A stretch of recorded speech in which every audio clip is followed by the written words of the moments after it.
Hey guys, in this video, I'll show you how you can stop Roblox from crashing. So make sure to watch this video till the end and let's get started. First of all, open the Windows menu and try restarting your PC or laptop. After it restarts, see if the problem is solved. If it isn't, search for Roblox app and run it as an administrator. You can do it by right-clicking on it and selecting Run as Administrator.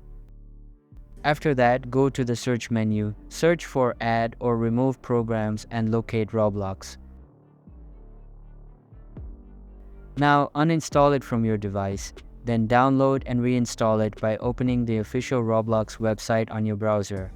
Once you are on the official website, click on Download and then install it by running the launcher.